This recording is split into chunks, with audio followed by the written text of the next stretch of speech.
In this video, I'm going to share with you 5 tips to help you co-parent with a covert narcissist. Now, the term covert narcissist is still very new to me. I've learned about overt narcissism, but covert narcissism is something that I'm starting to learn more about in my family court practice. I'm starting to hear it come up a lot during my consultations. And so I wanted to take some time to do more research on covert narcissism. And so I do have my notes here today. If you see me looking off to the side, that is why I'm learning this. And as I'm learning it, I'm teaching it to you all and sharing my knowledge and my tips with you all. So just wanted to put that disclaimer out there. Okay. I'm not an expert at this. I'm just teaching as I learn. All right. So without further ado, let's go ahead and get straight into the video.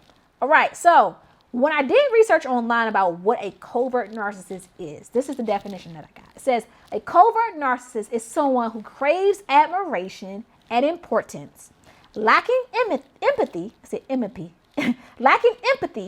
toward others, but act in a different way than the overt narcissist. They may exhibit symptoms of narcissistic personality disorder, but often hide the more obvious signs of the condition. While it can be more difficult to recognize, covert narcissism can be just as destructive as more overt narcissistic behaviors. Covert narcissists are quite different in the narcissistic realm. When people think of narcissism, they may often think about the overt narcissist. The overt narcissists are very arrogant, very entitled, very just well put together individuals. So think of it this way. The overt narcissist is the person that walks into the room and they're like, oh, check me out. I'm my own God. You should be happy that you're in my presence. And they just charming everyone in the room. And they're very self-centered individuals. They're very egotistical. They're very aggressive. Those are overt narcissists. Now, the covert narcissists are more withdrawn. They tend to be introverted. They tend to be shy. They tend to be passive aggressive. I mean, that's a big one. The passive aggressiveness. They tend to be passive aggressive, and a lot of them tend to be lonely individuals. And so those are the differences between the covert and the overt narcissist. Now, covert narcissists will fake empathy. They will fake empathy. They mold themselves into a likable person that people look up to. They will lie, cheat, manipulate to get what they want. Be careful about removing that mask, because when you try to remove that mask, they will go into a narcissistic rage. They will go into a narcissistic rage. Now, one thing I will say, though, I do also think that covert narcissists, even though they're withdrawn and lonely and passive aggressive, when you remove that mask, when you call them out, you may see some overt narcissistic tendencies. You may see them get aggressive and they may react in a narcissistic rage. So just want to make sure that I point that out as well. Okay. Now, they would do anything. Now we're talking about covert narcissistic co-parents. They will do anything to make the other parent look bad. They may try to play themselves as the victim. They will play themselves as the victim and try to have everybody thinking that the other parent is the bad person and they are just trying to be a good parent, but they're just being so mean to them and unreasonable to them, and they don't know why they're acting that way towards them, when in reality, their actions may have led to this other parent acting in that way. But they won't tell you that. They'll just say, oh yeah, this person just kind of, hung up on me. Or this person just ignored my calls. And then you hear that. And you're like, oh my gosh, that's horrible. They hung up on you. Oh my gosh, that's horrible. They're ignoring your calls. But they won't tell you what they did or what they said that ignited, I don't know if that's the word that I wanted to use, but that solicited that response from that other parent. They won't tell you that part. So you just have to be very, very careful, right? You have to be very, very careful. Now, with that being said, unfortunately, in the family court system, you can't go into the courtroom and say, Your Honor, my co-parent is a covert narcissist, therefore I should have sole custody, right? It just doesn't work like that, at least not here in my jurisdiction here in the state of Maryland. So more likely than not, you're going to have to co-parent with them. And so here are 5 tips that can help you co-parent with the covert narcissist. Number 1, document everything. I tell this to people all the time. When people come in for consultations, I tell them to document everything. You're going to have to turn to a secretary, a recording secretary. Get you a binder, organize it, Get your dividers in there, and you're going to become a secretary, okay? You're going to have to record everything. Now, you don't have to actually do it in the binder. I just say that. But if you want to do it on your phone, create some sort of system on your phone, you can do that as well. But you want to make sure that you document everything. Number 2, have a detailed parenting plan. This is so important.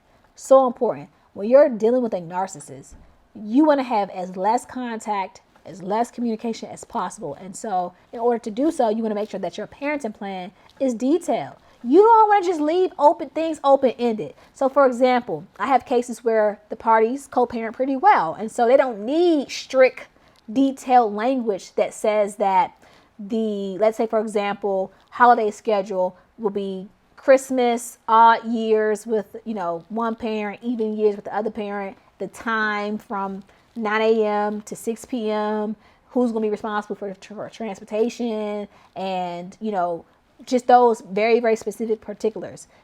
When you're dealing with a narcissist, you need that. You can't leave it open-ended to say, oh, well, parties as the parties agree. No, because there would be no agreement.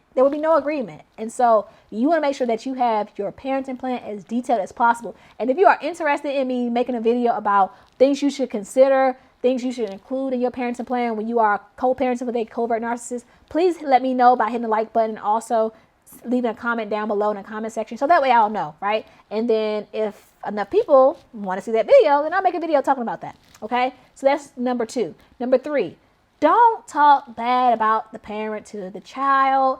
And this is so much easier said than done. So much easier said than done. But as much as you can, try not to talk bad about the parent to the child, because the child still loves their parent. That's their parent. I know that they may not be the best person to you. They may not be nice to you. They may be rude and nasty to you. But that child may still love their parent. And so you don't want to put them in an awkward situation where they feel like they have to choose between their parents. So don't do that, okay? Number 4, learn about parental alienation and look out for the signs. This is good. You want to learn about parental alienation and look out for the signs. And so I won't go into that more in detail in this video for the sake of time. But if you are interested in me making a video talking about that, also let me know by leaving a comment down below, and I can make a video talking about signs that you want to look out for when it comes to parental alienation. And number 5, you want to make sure that you have a solid support system. This is something that I talk about a lot of my videos, about having a solid support system, having therapy. You don't want to be dealing with a covert narcissist alone. Like, you don't want to go along your co-parenting journey alone where you just isolated yourself. And it may be because of the hurt that you've experienced. And so you've created this protective barrier, this protective shield where you really don't want to be around people. You're kind of just by yourself. Don't do that. There are a lot of people out there that have experiences with this who want to just be there for you. I would encourage you maybe check out some Facebook groups or check out some groups at your local church that they may have in place for people who been through like bad, breakdown of relationships, co-parenting relationships, single parent groups. There are a lot of groups that you can join to get that sense of community to help you during this journey. Okay. Now, with that being said, those are the 5 tips that I would give someone to help them to co-parent with a covert narcissist. If this video was helpful, please let me know by hitting the like button. Also, don't forget to hit the subscribe button. I was going to say join the community, but that too, right? Don't forget to join the community by hitting the subscribe button and turn on your post notifications so you'll be alerted when I post new videos. You can expect to see more videos as it relates to co-parenting with a covert narcissist on this channel. You'll also see videos about divorcing the covert narcissist. You will also see videos about how to beat the covert narcissist in court. And you'll also see videos talking about just walking by faith, because I do believe personally that you're going to need the Lord to help you through this. Okay, that's just my personal belief, and I have my own testimony, and I'll share that in another video. But I talk about that on this channel as well. I am a Christian, and it's nothing but the Lord that has carried me this far. It's nothing but the Lord that has allowed me to get to this point where I can now help others in the area of family law as an attorney, but also here on YouTube by just sharing my knowledge, my experience, and my love for just family law and healthy relationships and just healthy parenting. And so with that being said, I'm going to go ahead and wrap this video up. Until next time, be blessed, stay blessed. Same thing. I just like to say it twice, and I will see you all soon in the next video. Take care. Bye-bye.